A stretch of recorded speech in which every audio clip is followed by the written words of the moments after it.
Assalamualaikum warahmatullahi wabarakatuh. Pertama-tama, saya akan ucapkan puji dan syukur atas kehadiran Allah Subhanahu wa Ta'ala karena atas rahmatnya dan karunia-Nya sehingga kita bisa menyaksikan video yang telah saya buat. Halo semuanya, selamat datang. Hari ini aku akan membahas topik yang super menarik dan pastinya penting untuk diketahui. Apalagi buat yang ingin ngerti bagaimana sih manajemen itu jika dibalut dengan nilai-nilai Islam. Jadi di sini akan dibahas tentang pengantar manajemen syariah. Jangan lewatkan, karena kita bakal bahas mulai dari konsep dasarnya, perbedaan dengan manajemen konvensional, sampai fungsi dari manajemen buat proses manajemen syariah ini lebih berkah. Yuk, langsung simak saja. Kita mulai pembahasannya. Let's go!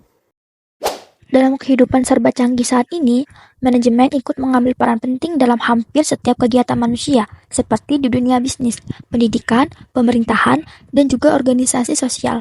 Mengapa demikian?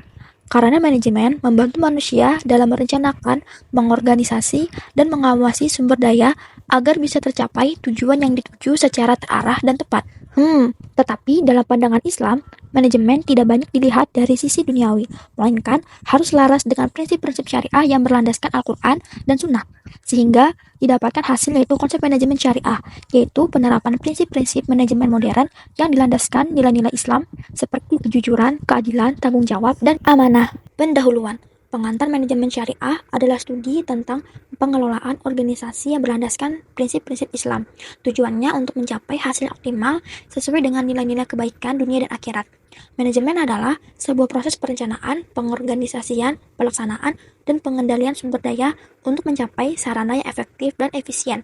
Islam sendiri merupakan agama yang di dalamnya terdapat keteraturan, yaitu mengatur hal-hal yang kecil sampai besar dalam kehidupan manusia, kehidupan masa kini, dan kehidupan masa depan. Memasuki pemahaman tentang manajemen syariah. Manajemen berasal dari bahasa Inggris manage, berarti mengurus. Dalam artian yang khusus, digunakan untuk manajemen atau administrasi, yaitu orang-orang yang memimpin atau mengarahkan disebut pemimpin. Manajemen dijelaskan dengan 5W 1H. Yang pertama, what? Apa itu manajemen? Manajemen itu mengatur sesuatu supaya dilakukan dengan baik, tepat, dan terarah. Kedua, why? Mengapa? Mengapa manajemen itu dibutuhkan manusia? Karena individu atau kelompok membutuhkan manajemen untuk mengatur segala sesuatu rencana untuk mencapai hasil yang optimal di masa depan. Yang ketiga, where? Di mana? Di mana manajemen itu berada? Manajemen itu berada pada saat perkembangannya mengikuti peradaban kehidupan manusia, mulai dari pembangunan piramida di Mesir kuno. Yang keempat, when? Kapan? Kapan manajemen itu digunakan? Dapat digunakan sesuai keadaan individu atau kelompok, yaitu saat organisasi bisnis mulai kegiatannya, organisasi bangkrut, perusahaan bersaing, perusahaan ingin lebih profesional, dan perusahaan ingin go internasional. Dan yang terakhir, siapa? Siapa pelaku manajemen? Pelaku manajemen di antara lain manajemen puncak atau top manager, manajemen menengah atau middle manager, dan yang ketiga manajer lini pertama atau first line manager. Selanjutnya, manajemen syariah. Manajemen syariah sebagai ilmu dan seni dalam mengelola sumber daya dengan prinsip-prinsip Islam untuk mencapai keberkahan dan kesejahteraan umat. Konsep manajemen syariah berdasarkan pada Al-Quran dan Sunnah yang memberikan pedoman tentang bagaimana memimpin dan mengelola aktivitas manusia. Nah, dalam konsep kepemimpinan berkaitan pula dengan urusan duniawi seperti perdagangan, perindustrian, perniagaan, pemerintah, organisasi, sampai terhadap kelompok, bahkan lebih jauh lagi, yaitu terhadap diri sendiri atau memanage diri. Implementasi manajemen syariah terdapat dalam sistem perbankan syariah. Perbandingan antara manajemen konvensional dan manajemen syariah. Yang pertama, terletak di tujuan. Syariah itu mengedepankan keberkahan dan kesejahteraan umat, sedangkan konvensional untuk keuntungan maksimal. Kedua, dari prinsip dasar. Syariah terdapat tauhid, amanah, maslahah, sedangkan konvensional mengedepankan efisiensi dan efektivitas. Yang ketiga, pendekatan. Syariah berupa etik Islam, keseimbangan dunia akhirat, sedangkan konvensional dengan profit orient. Keempat, sumber hukum. Syariah bersumber dari Al-Quran, hadis, dan ijma, sedangkan konvensional dari teori dan praktik bisnis umum. Kelima, akuntabilitas. Syariah untuk Allah ke manusia, sedangkan konvensional kepada pemegang saham. Keenam, keuntungan. Syariah berupa keberlanjutan dan manfaat sosial, sedangkan konvensional berupa maksimalisasi laba. Sejarah singkat mengenai manajemen syariah. Perkembangan ilmu manajemen di dalam Islam terlihat dari beberapa catatan sejarah, seperti Nizam Al-Hidari pada masa kekhalifahan. Pertama, Rasulullah SAW mengutus sahabat sebagai duta untuk mendakwahkan Islam dan memungut zakat. Ia juga membentuk majelis syura untuk berdiskusi. Kedua, zaman Abu Bakar. Wilayahnya dibagi menjadi provinsi. Yang ketiga, Umar bin Khattab. Pada zamannya, Umar bin Khattab memperluas manajemen publik. Keempat, Utsman bin Affan. Utsman bin Affan mengakomodir rakyat. Dan kelima, Ali bin Abi Thalib. Ali bin Abi Thalib selektif dalam memilih gubernur. Dan yang terakhir, pada masa kekhalifahan Bani Umayyah. Bani Umayyah memanajemen stagnan, tetapi Bani Abbasiyah menandai kemajuan dengan lembaga pemerintahan dan al-hizbah. Ada 4 pilar etika manajemen bisnis dalam perspektif Islam, seperti yang dicontohkan oleh Nabi Muhammad SAW, yaitu tauhid, amanah, maslahah, dan keadilan. Keempat pilar tersebut akan membentuk konsep etika manajemen yang fair ketika melakukan kontrak-kontrak kerja dengan perusahaan lain ataupun antara pemimpin dengan bawahannya. Landasan fundamental. Pertama, tauhid. Seluruh aktivitas berdasarkan keimanan Allah. Kedua, amanah atau tanggung jawab. Pemimpin harus menjalankan tugas dengan jujur dan bertanggung jawab.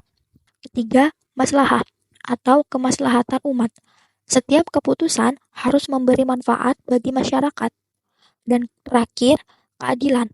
Menjunjung tinggi keadilan dalam pengambilan keputusan. Fungsi-fungsi manajemen. Sekumpulan fungsi yang dilaksanakan dalam manajemen berdasarkan fungsinya dan mengikuti tahapan tertentu dalam pelaksanaannya.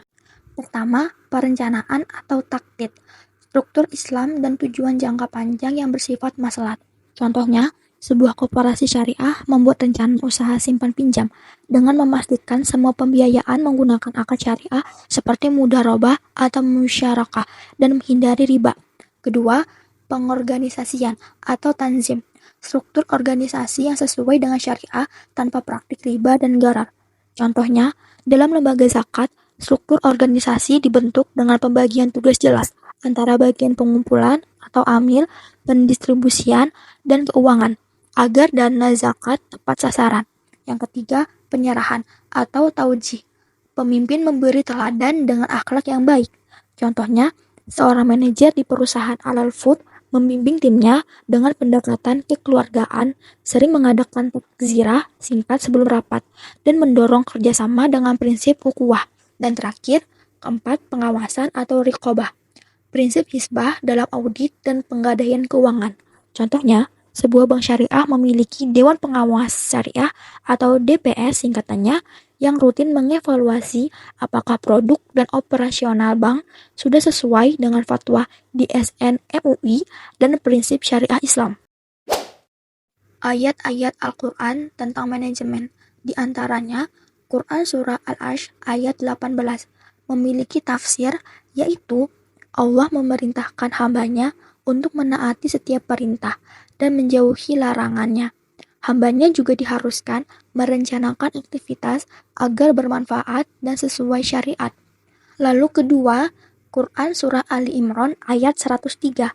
Dalam tafsir Al-Quran, Allah menganjurkan hambanya untuk menegakkan agama dan berpegang pada talinya. Ia menyatukan mereka yang dulu bermusuhan menjadi saudara.